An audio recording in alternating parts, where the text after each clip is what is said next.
Share a story about this person. If you don't know, I'll just say this person until we get to that point.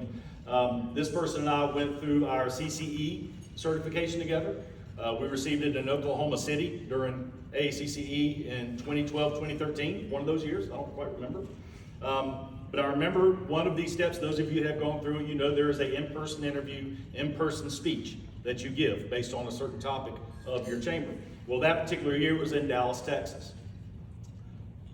First night, we're there, and I get a phone call from this person like, hey, Chris, why don't you come on down and have a drink with us at the bar? We're all downstairs. I was like, talking to this person, there's not a bar downstairs. I just got here. Well, little did I know at the time, my assistant, who was no longer with me shortly after that, had booked me at a hotel in downtown Dallas, not by the airport where all of the interviews were going on. Yeah, so I had to, needless to say, there was a little bit of joke all from that. I'm sure you probably remember that conversation. Yeah. So that was a fun experience. But needless to say, it is my pleasure to present the CACCE 2023 Executive of the Year for South Carolina to a good friend, Mr. Alan Smith.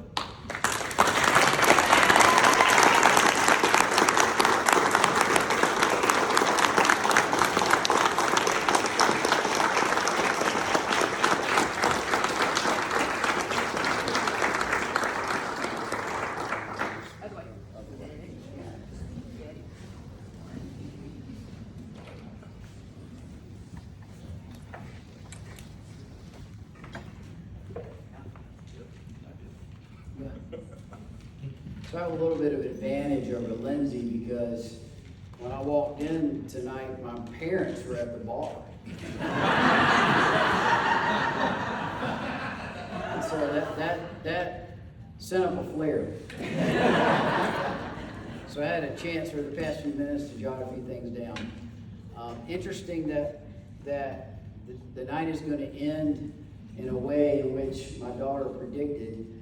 This morning, at 6 o'clock, I was sitting at Eggs Up Grill in downtown Spartanburg having breakfast with my daughter. We finished, she's 6 years old.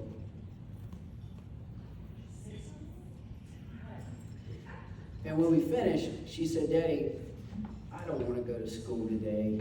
Can we just play? Can we hang out? And I said, Eloise, you got to go to school and I got to go to work. And she said, you got to go to work? She said, who are you going to eat and talk to today? Here we are, we're eating and we're talking. And I've been doing it until we made the trip to Somerville earlier today. But I'm honored and I'm humbled by this. And let me just say, Lindsay already said it. I mean, what a blessing it is to have a profession and to be a part of a community that your work is purposeful. And to echo Danny, it matters. Our work matters. And I think when you look at life's trajectory, there's so many people that come in your life, and it's sort of like that Plinko board on Price is Right. Boom, they push you this way, they push you this way, they push you this way. And they end up leading you to where you are. And so because I had the 10 minutes to sit at my table and jot some things down, I want to just recognize Suzanne Sartell. Many of you all knew her. She was president. She's still alive. I'm talking about she's still with us. She was thriving. She was a Methodist minister, actually. But I was in my hometown of Greenville, North Carolina, and I was, just lowly, director of operations, and she saw something in me, and she believed in me. And she gave me every opportunity to be successful, and she put me on the path. And there's a guy that none of you know. His name's Tony Cannon. And Tony Cannon was a friend of mine when I was in Greenville, North Carolina, when I got a call from Greer, South Carolina. Because Tony was from Greer, and he had recently moved to Greenville, North Carolina. Greer, South Carolina was looking for a new chamber CEO, and they called me and said, we'd be interested in you applying. Well, I was a North Carolinian. I wasn't going to go to South Carolina. And I was very closed-minded. I'd never left my hometown before. And so the folks from Greer reached out to Tony Cannon, who just moved from Greer to Greenville, North Carolina, and said, we're trying to recruit a guy to apply for our job. Do you happen to know him? He said, I don't even know him. He's my neighbor and he's my friend. So if you don't believe there's a bigger plan than ours, that's evidence. And then Tony encouraged me. He said, you need to go down there. You need to see what's happening in South Carolina. And I blew him off. I said, I don't want to do it. I don't want to leave my hometown. He said, think about it. There's 2 skills that you need more than any as you look to progress your career. Resume and interviewing. What does it hurt? Brush up your resume, go down there and interview. If they know you like I do, you're not going to get the job anyway. That's a good friend, right? But he pushed me and encouraged me. And when I went to Greer, South Carolina, I saw something in that community. I saw so much momentum. I saw so much passion. People that were dedicated to moving their community forward. And then, of course, you know, this is not an 8 to 5 job. I mean, we have to have families that, you know, we have to have families that support us every step of the way. I live 5.5 hours away from my closest family, and I have 6 and 3-year-olds. And my wife and I, we got to get away sometimes. And I've got parents that are willing to come and they drop everything and they will watch our girls so we can do those things. And not to mention, just as a kid growing up, I mean, there's so many kids in our communities that don't have the support system that I did. And so what a blessing it is to have that kind of support system, to put you in a position to be successful, because not everybody has that. And then speaking of family, the rock of our family couldn't be here tonight. My wife, Jenny, could not be here because we have 6 and 3-year-old little girls and the sitter flaked out. So she has to stay home. But, you know, I do not get home at a reasonable hour more nights than I care to admit it. But she's there, she's steady, she's rock solid, she's raising our girls, and to me, that is the most important job. So, and this is filming right now, so I'm going to look right in that camera and say, Jenny, I love you, and I appreciate you more than you ever know. And then finally, I've got my past chair with me, Phil Fizer, president of Spartanburg Medical Center. That's the other thing I knew was up. Both these guys were like, we want to ride down to Somerville with you. This is kind of weird, but okay, guys, let's do it. And so my past chair, president of Spartanburg Medical Center, Phil Fizer. My current chair, Albert Lawrence, president of Contact. It's the team. It's the team in the building, and it's the team outside the building. I'll tell you about our executive board. We're a little unique. We've consolidated the Countywide Chamber, the Countywide Economic Development Organization, and the Countywide Tourism Organization in Spartanburg County.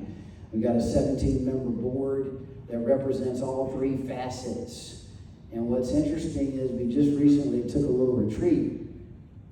They all agreed that we needed some fresh blood on board because we've kind of had some of the same people for a long time. And then in a confidential survey, we asked folks, how many of you are ready to move on and give up your seat? 100% didn't want to give up their seat. So how do you get fresh blood when 100% of your board don't want to give up their seat? And that's the commitment that they have. You know, we can't do what we need to do without an executive board that understands governance and does not manage.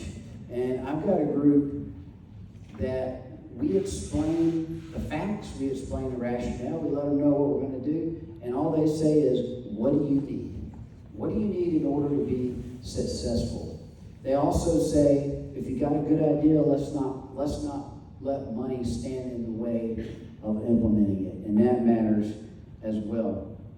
So the team inside the building, the team we have right now, it's incredible how much we've grown. We've grown from about 16 to 17 people now, and I think I heard from our CEO we're going to go to 36 or 37 over the next couple years. And I believe this so much. It is so true. The co-founder of Twitter, now X, whatever it's called, said this: if you give good people possibility, great things happen.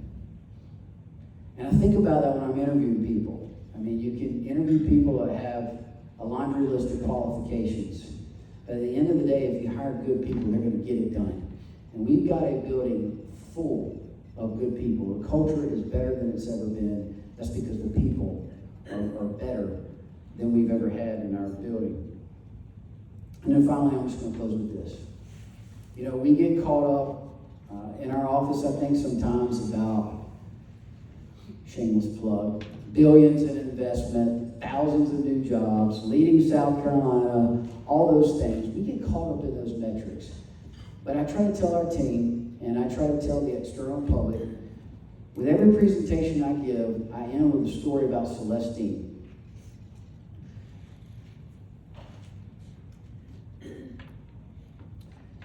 Celestine worked for a company of ours, and Celestine was habitually late. When she got to work, she was crushing it. She was doing exactly what she needed to do. She was a leader. But she was always late.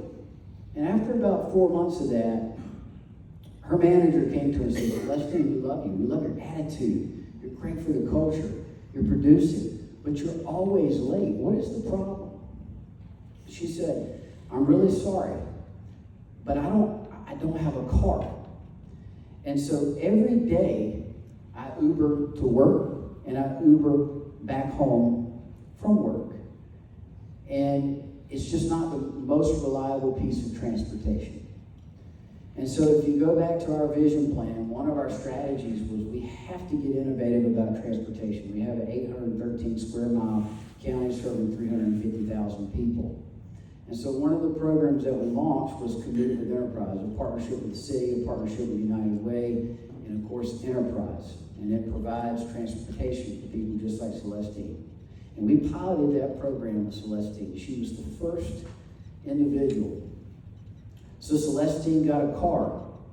And basically the contract said Celestine had to drive 2 other colleagues that didn't have reliable transportation to and from work for 90 days, and if she did it consistently, she'd get to keep the car for personal use. She did it. She did it so well that Enterprise has now upgraded Celestine to a full-blown 7-passenger van. And they tell me at Grace Management in Spartanburg, South Carolina, that the shift doesn't start till Celestine and her crew gets there. You know, we get caught up in the intricacies of our job.